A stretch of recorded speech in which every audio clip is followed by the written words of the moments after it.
maybe three different phases, right? You have the player, Josh Holden, you have the coach, Josh Holden, and then the person, Josh Holden, that is a family guy, been married for 24 years, almost now this summer, have 4 kids, a stepson that was legally adopted, who's married to a Swiss girl and living in Canton Schwyz, and then 3 daughters that are 22, 21, and 18. So yeah, it's exciting at the Holden house. Let me put it that way, and a lot of things going on. But no, I'm very passionate about my family. I'm very proud of what they've done. Aside from the Schweizerdeutsch, we've integrated into Switzerland, but all 3 of my girls speak more Swiss German than English now, which is amazing. Yeah, so that's Josh Holden, kind of the guy, family guy, enjoys hanging out with people and relaxing. The player was more of an entertainer, trying to get opponents off their game, trying to get fans mad, trying to have people think like, what's going to happen, And I think that awe effect, people either love you or they hate you, and that's part of it, and that's okay. Josh Holden, the coach, trying to create an identity, obviously, as a totally different to all of that. So I like to be considered as calm but focused, and giving information to the guys to help inspire them, And the game of hockey is so great, and everyone wants to win. You're not always going to win, but if we can fine-tune and believe in the long-term process, that if we do those things daily habits, they'll get rewarded. And if you can get 1% better, you're always improving. And if we're always improving, the potential is up in the clouds, and we can try to reach that. So want to be a good leader for the guys, a good leader in the community that people see, a humble person, humble coach that just wants the guys to compete, fight, and do everything for themselves and for the organization and for the team, right? And if it's good for the team, it's good. So, but at the same time, we'll be an extremely hard-working person that our goal is to be the hardest working coaching staff in Switzerland. To go from a player into coaching it's not easy. There's an overlay where you still have connection with the players. I think the assistant coach position was good, but it wasn't easy, because I still had those friendships that, should I hang out, shouldn't I?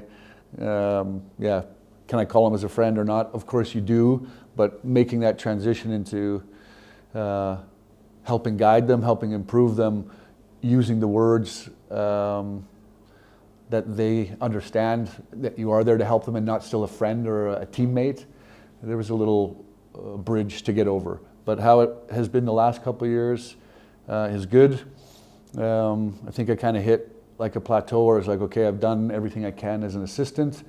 Is it possible to take the next step? And for 5 years, I've learned under Dan Tagnes, who is extremely well respected. We all know that. And it's been, for me, like a master class. It's been a university to sit in lectures, listen, watch him work, see how he talks, see how he communicates. So do people think I'm a little tango? I hope not. Did I learn everything from how to work and how to apply things? Absolutely, and I owe him a lot of credit for that. But still, with the opportunity to have my personality come out from all that information, that's my goal now, to take all those things, little things, and then sell it as Josh Holden, and help drive this coaching staff, drive this team, help this organization. Again, it's a humbling opportunity to be sitting here and be able to have this opportunity. Summer training is already scheduled, which is great. The guys have a plan. They went through it a few times with us, sold it to the players, it's there. We'll fine tune maybe how much the guys want to go on the ice, how they can use that. Again, creating relationships. I think the whole summer is a perfect opportunity. I don't want to come in and overbear, just chip away, see who they are, see how they react, see how they work, and then that can help once the season starts. I think the big part of it is in behind the scenes, the coaching staff, how we're going to work, our daily work. So we're kind of breaking that down right now, implementing a new system, a new playbook. Again, the game of hockey is pretty straightforward, right? You have 4 basic skills and whatnot, and we're not trying to reinvent something. We just want to implement some new things, a system, a basic structure, and then how can we sell that to the guys to get them to do it.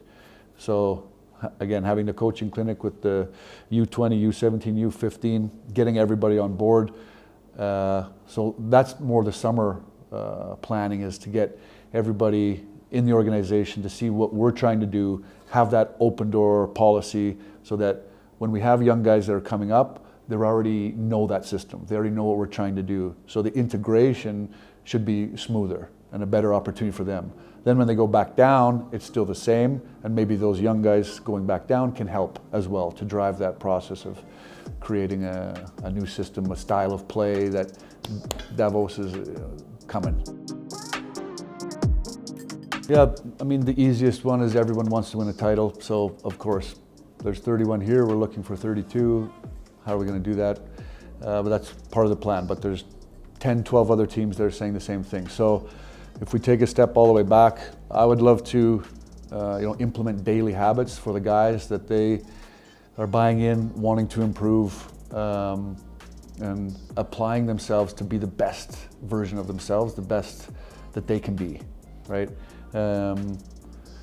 Would love to implement, again, like a hardworking culture and attitude, which I believe is already there, but I think if we fine-tune it, that hardworking is purposeful, there's a purpose for it, right? So when they are working hard, what does it lead to? What does it do for them? And ultimately, if we can create those daily habits that lead to a good routine, there's already a culture that's here, right? There's a great hockey culture, and we just want to kind of refresh or freshen up that HCD love that, again, when we go to every arena in Switzerland, it's going to be like, not tonight, boys. And they're coming.